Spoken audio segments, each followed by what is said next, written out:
अगर आप लोग चाइना जाते हो तो आपको वहाँ पे दिखती है रेंज रोवर एवियोक जो कि अराउंड 50 लाख रुपए में आती है, और फिर आपको दिखती है इसी कार की एग्जैक्ट कॉपी जो कि 15 लाख के प्राइस में है, जिसमें आपको सेम लुक मिलती है। और फिर आपको थोड़ी और आगे जाते हो तो आपको वहाँ पे देखने को मिलती है पोर्श मैकन जो कि अराउंड 80 लाख के प्राइस में आती है, और इस गाड़ी की भी आपको एग्जैक्टली कॉपी मिलती है अराउंड 20 लाख के प्राइस में, जो कि सेम दिखती है और इसके अंदर इंटीरियर भी सेम है। लेकिन ऐसा क्यों हो पा रहा है कि चाइना में आपको हर कार की कॉपी मिल जाती है और कोई इसके ऊपर कुछ बोलने वाला नहीं है? तो इसकी शुरुआत होती है 1970s में, जब एशियन मार्केट के अंदर कॉपी वाला ट्रेंड काफ़ी प्रीवेलेंट था। जब 1970 में एशिया में इतना पैसा नहीं था और इतनी बढ़िया कार बनाने और डिजाइन करने के लिए, बस उसी टाइम पे अमेरिका और वेस्टर्न मार्केट में काफ़ी बढ़िया कार बन रही थी। तो हमारे जापानीज कार मेकर ने इन कारों को कॉपी करना स्टार्ट कर दिया, जिसमें उन्होंने विली जेब को कॉपी करके टोयोटा ने अपनी जीप बीजे बना दी जो कि उस ऑलमोस्ट सेम दिखती थी, और इनफैक्ट इसके अंदर आपको ज़्यादा रिलायबिलिटी थी। 1960 की फोर्ड मस्टैंग को कॉपी करके टोयोटा ने अपनी टोयोटा सेलेक्स बना दी, और इसके अंदर आपको ऑलमोस्ट सेम लुक देखने को मिलती थी। और इसी तरह मित्सुबिशी और होंडा ने भी कुछ कारों को कॉपी करना स्टार्ट कर दिया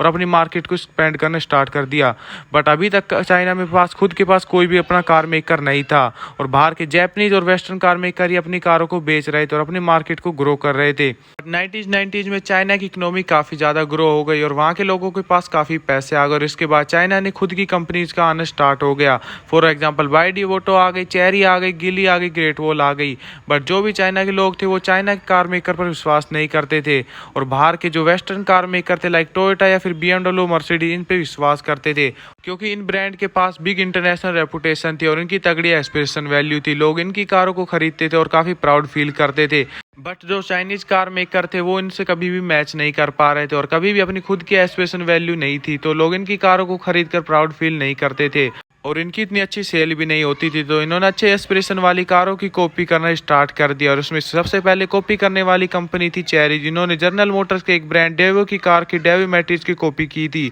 जो कि एक कॉम्पैक्ट और अफोर्डेबल हैचबैक थी और ये एशियन मार्केट को टारगेट करने के लिए बनाई थी। चेरी कंपनी ने इस कार को एग्जैक्ट सेम लिया और बस इसकी लाइटों में चेंज कर दिया, और उसने चेरी ने इसका नाम चेरी क्यू क्यू रख दिया, और इस कार को डेविड मेट्रो से हाफ प्राइस में लॉन्च कर दिया। और इसके बाद इस कार की सेल 4 गुना ज़्यादा होने लग गई डेविड मेट्रो से भी। और इसके बाद होंडा CR-V की इंटरनेशनल मार्केट में डिमांड काफ़ी ज़्यादा इंक्रीज हो गई थी, तो चाइना की एक कंपनी ने अपनी SR-V को लॉन्च कर दिया, जिसमें आम सामने की तरफ आपको एग्जैक्ट होंडा CR-V वाली लुक मिलती थी और पीछे आपको सेम टेल लाइट मिलती थी। इंटीरियर में आपको थोड़ा सा डिफरेंट मिलता था, बट गाड़ी ऑलमोस्ट सेम थी। और इस कार को भी होंडा CR-V से कम प्राइस में लॉन्च कर दिया। और पर इससे क्या हुआ कि जो चाइना के अदर कार मेकर थे उन्हें कॉन्फिडेंस मिल गया, उन्हें लगा कि हम इंटरनेशनल कारों को कॉपी करके बेचेंगे तो हमारी सेल इंक्रीज हो जाएगी, और इसलिए गैली ने अपनी अमेरिका 300 को लॉन्च कर दिया जो कि मर्सिडीज C क्लास की कॉपी थी, और जिंगलिंग ने अपनी TD को लॉन्च किया जो कि मारुति 800 की कॉपी थी। और इसके बाद चाइना के अंदर ज़्यादातर कॉपी कैट हो गई, लेकिन इन कॉपी कंपनीज का कोई कुछ भी नहीं कर पा रहा था, और इसके पीछे रीजन था चाइना के लॉ। जब चेरी ने 2004 में चेरी क्यू को बनाया था, तो जो कि GM मेटिज की कॉपी थी,